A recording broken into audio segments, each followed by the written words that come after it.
오늘 설교 제목을 저는 영적 수용성이라고 정해 보았습니다.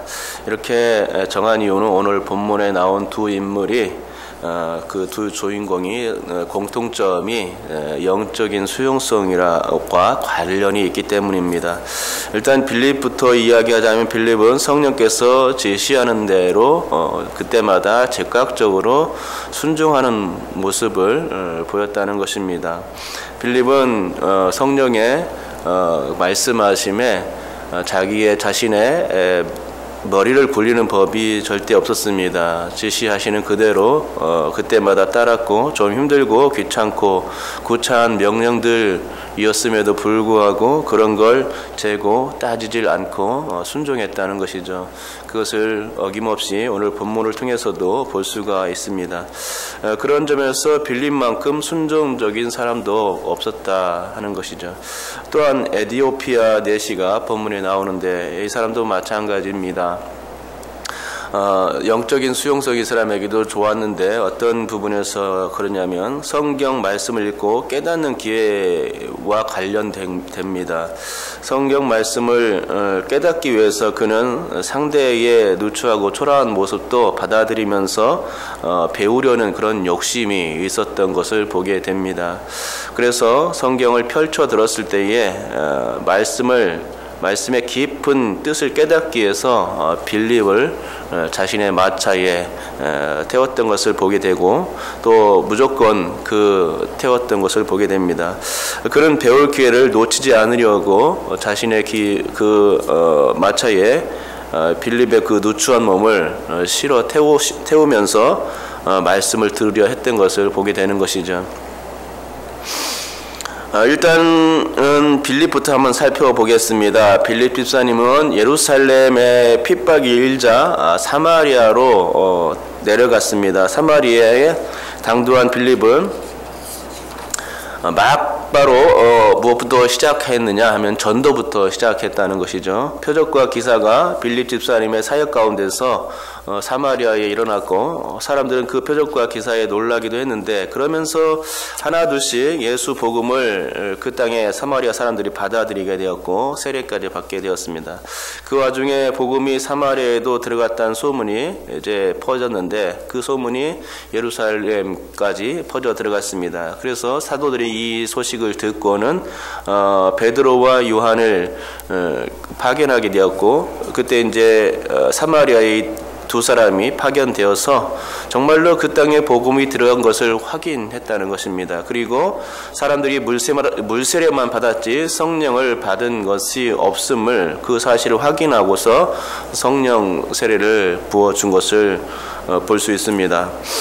베드로는 사람들에게 안수하기 시작했고 그러면서 사마리아 땅에도 성령이 임하게 하셨던 것을 보게 되는 거죠. 그래서 이것을 학자들은 사마리아에 내리신 성령 임재다 이렇게 얘기하고 있는 것입니다. 이렇게 사마리아 땅에 복음이 퍼질 수 있었고 또 이처럼 성령께서 그 땅에 임하시고 역사하기 시작한 것은 빌립 집사님의 공이 매우 컸던 것을 보게 됩니다. 이렇게 단기간 사마리아를 점검하러 온 베드로와 요한 사도는 다시금 이제 예루살렘으로 이제 떠나갔습니다. 그리고 다시 빌립 집사님 혼자만 남게 되었는데요. 아무도 이렇게 사마리아 땅에서 쉴 새 없이 사역하면서 힘들고 고된 시간들을 전도에 매진하면서 힘썼기 때문에 피곤했을 겁니다. 이런 상황에서 빌립 집사님은 조금만 쉬고 싶은 생각이 간절했습니다. 쉼이라는 것은 다음 사역을 위해서도 중요한 것이고 건강해야 모든 사역들을 감당할 수 있기 때문에 그것이 지혜입니다. 쉼도 없이 몰아치는 것은 지혜가 아니라고 할 수 있겠죠. 그래서 빌립 집사님도 오늘 본문에 보면은 쉼의 그런 모습이 약간 보입니다. 그런데 성령께서는 빌립 집사가 쉬는 것을 볼 수가 없었습니다. 26절에서 성령께서 하시는 말씀을 보면 빌립 집사의 형편을 조금이나마 알 수 있는데 성령께서 이렇게 말씀하시는 것을 보게 됩니다. 일어나서 남쪽으로 향하여 예루살렘에서 가사로 내려가는 길까지 가라 이렇게 명령을 내리는 것을 보게 됩니다.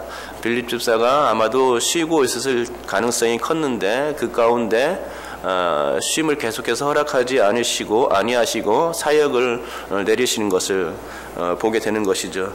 이 말씀에서 주의 사자는 29절로 미뤄볼 때 성령으로 생각되는데, 성령께서 말씀하실 때에 아마도 빌립 집사는 휴식을 취했을 가능성이 있다는 것입니다. 성령님은 빌립 집사에게 일어나서 가라라고 말씀했던 것을 보게 됩니다. 일어나서라는 말은 아마도 누워있기 때문에 일어나라 라는 말을 했던 것이겠죠. 아니면 앉아서 휴식을 취했을 가능성도 있겠고, 또 좀 더 상상력을 발휘한다면 빌립 집사님은 사역이 힘들고 또 고되었기 때문에 그날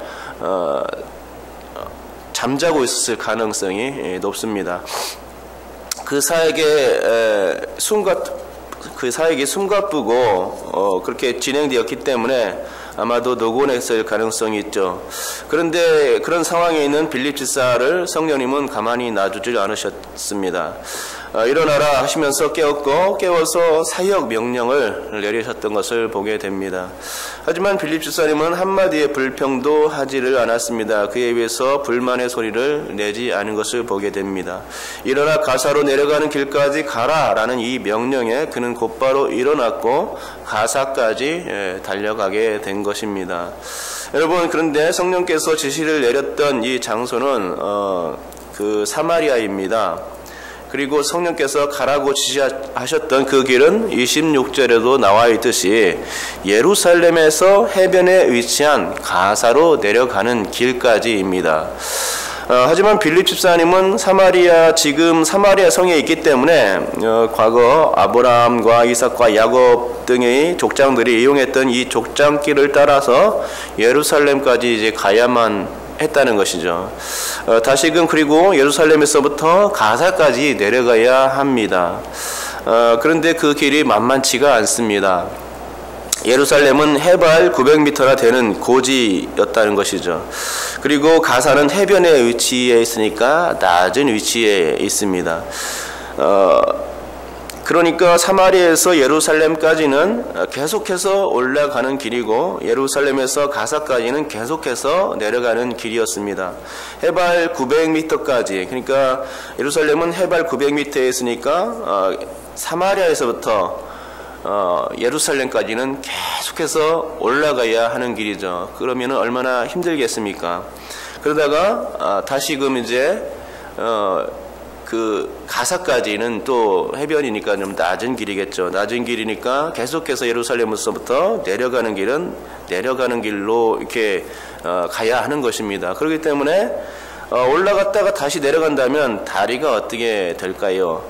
쉴 새 없이 걸어갔다면 내리막길에서 다리가 풀릴 가능성이 있지 않겠습니까?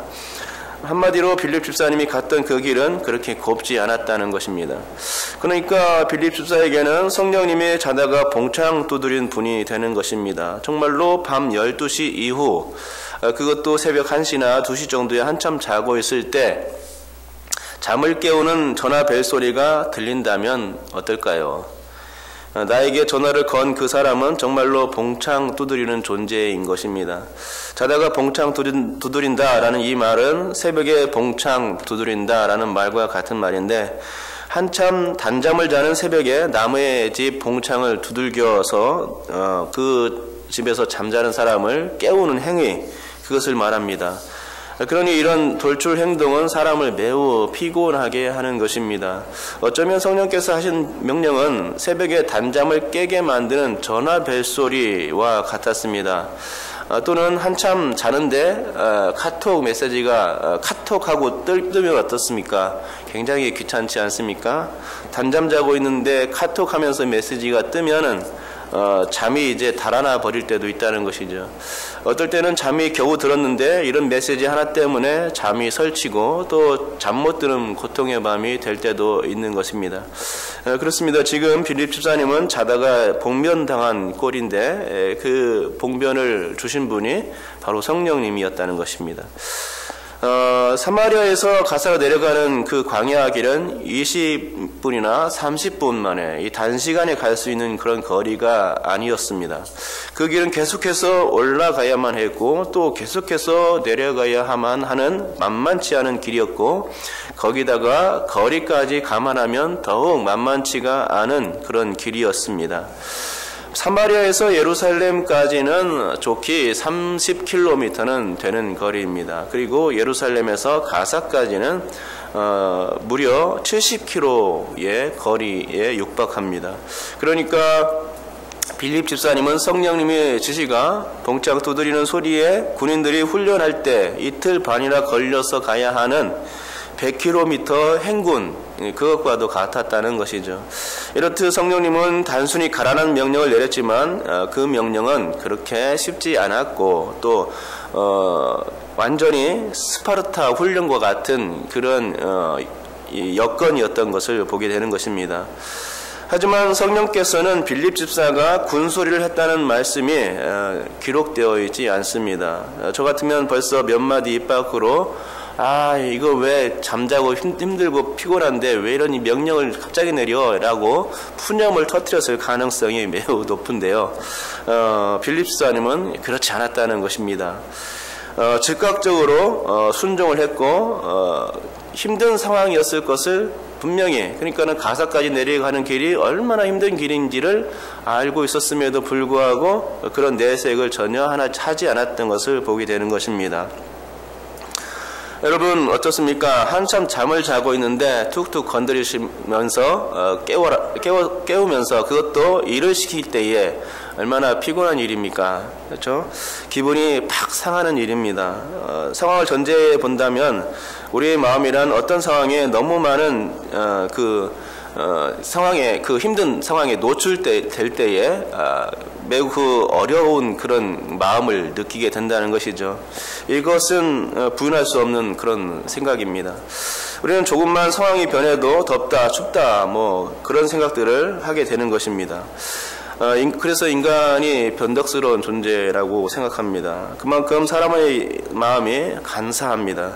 자기 좋은 식으로 언제든 해석하려고 드는 것이죠. 그렇기 때문에 다른 사람의 상황을 생각한다거나 또 만약에 이제 성령께서 우리에게 역사하실 때 명령을 내린다면 성령님의 입장은 생각 안 하고 우리의 입장만 생각할 때가 종종 있는 것이죠.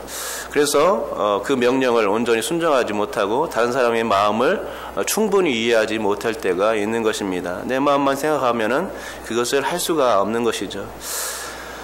절대로 성령님의 명령을 그대로 온전히 순종할 수가 없는 것입니다. 그렇기 때문에 마음이 부드럽게 되기 전까지는 안 됩니다. 부드럽게 될 때, 그러니까 순종의 마음이 들 때에 그 모든 일들이 온전히 이루어질 수가 있고 영적인 입장에서 그 성령님의 명령에도 따를 수 있게 되는 것을 알게 됩니다. 그렇습니다. 빌립 집사님은 성령님께 군소리 없이 순종했고 그래서 가사로 내려가는 그 무려 100km나 되는 그 길을 아무 말도 없이 그냥 순종하면서 따라갈 수 있었던 것입니다. 그리고 그곳에서 에디오피아의 내시를 만나게 됩니다. 에디오피아 내시는 에디오피아 여왕의 모든 국고를 맡은 관리자였습니다. 그는 애굽의 총리를 지냈던 요셉과도 같은 인물이었습니다. 여러분 요셉이 어떤 인물이었습니까? 실질적인 애굽의 통치자와 같지 않았습니까? 실질적인 애굽 왕이 바로 요셉이었습니다. 애굽의 왕은 요셉에게 모든 일을 다 맡겨 두었기 때문에 실질적으로 통치를 하는 것이 요셉이었다는 말입니다. 맞습니다. 에디오피아의 내시가 바로 그런 인물이었죠.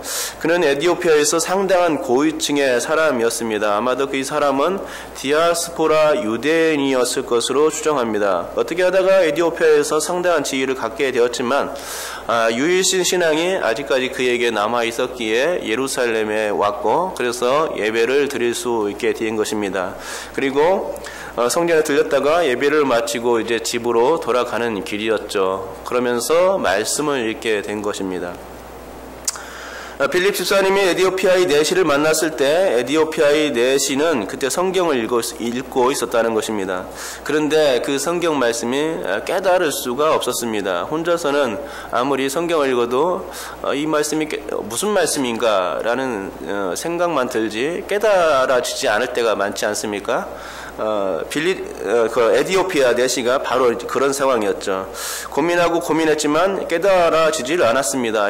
이럴 때에 성령께서 빌립 집사에게 내시가 타고 있는 수레에 가까이 가라라고 이제 명령을 내리신 것을 봅니다. 빌립 집사님은 이때에도 어김없이 그 성령님의 말씀에 순종했고 내시가 이사야의 글을 읽는 것을 듣고는 그것을 깨닫느냐라고 질문하면서 다가갔던 것을 보게 됩니다. 이때 내시가 말합니다. 지도해 주는 사람이 없으니 어찌 깨달을 수 있겠습니까? 그러면서 그는 빌립 집사를 마차로 끌어올렸습니다. 여기서 우리는 내시의 마음을 이해할 수가 있습니다. 우리는 배고프다 말하는데 이 사람은 말씀이 고팠던 것입니다. 사실 그가 한 나라의 고위 관리였으니 아무나 마차로 불러들이지 않을 가능성이 큽니다. 더군다나 빌립은 먼 곳에서 왔기 때문에 옷매무새나 깨끗한 옷을 입고 있지는 않았을 것으로 보입니다.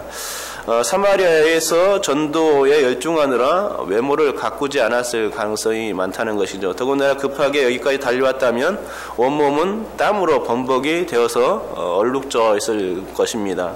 당연히 땀 냄새가 옷에 배었을 것이고 그 냄새가 풀풀 풍기는 상태였을 것입니다.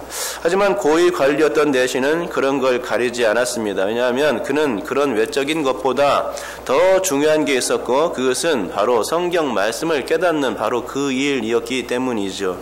그래서 그는 빌립 집사님의 외모를 판단하지 않았고 정말 자신을 깨우쳐줄 성경 지도 교사로 생각하면서 자신의 깨끗한 마차 위에 빌립 집사를 태울 수 있게 된 것입니다.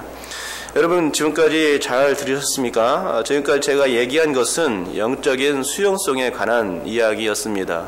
성도는 영적인 수용성이 뛰어나야 합니다. 전체적으로 요약을 한다면 두 가지 부분에서 영적인 수용성이 있어야 하는데 그 두 가지 중에 첫째는 항상 하나님의 말씀을 에디오피아 내시처럼 갈급해야 한다는 것이죠. 그래서 깨닫기를 힘써야 한다는 것입니다. 둘째는 언제든 성령님의 음성에 순종할 수 있는 부드러운 마음 상태가 되어야 한다는 것이죠. 그래야만 하나님께서 우리에게 명령을 내리실 때 그 명령이 우리를 통해서 이 땅에 실현될 수 있게 되는 것입니다. 그렇지 않고 내가 부정하고 하나님의 명령, 성령님의 음성을 듣지 않게 된다면 나를 통해서 그 하나님의 뜻은 이루어질 수가 없게 되겠지요. 그렇습니다. 이 두 가지죠. 첫째는 하나님의 말씀을 항상 갈급해야 한다. 둘째는 항상 주님의 말씀, 성령님의 음성에 순종할 수 있는 부드러운 마음 상태가 되어야 한다는 것입니다. 이렇게 성도는 자신을 말씀 위에 만들어 가야 하고 성도는 성령님의 부르심에 항상 귀를 열어 놓아야만 합니다. 그것이 하나님의 일을 감당하는 일꾼으로서의 기본기라고 생각하는 것입니다. 여러분께서 이런 영적인 수용성이 뛰어나서 정말로 하나님의 일을 온전히 감당할 수 있는 기본기가 되어 있고 또 하나님의 일꾼이 정말 온전한 참된 일꾼이 될 수 있기를 주님의 이름으로 축복합니다. 기도하겠습니다.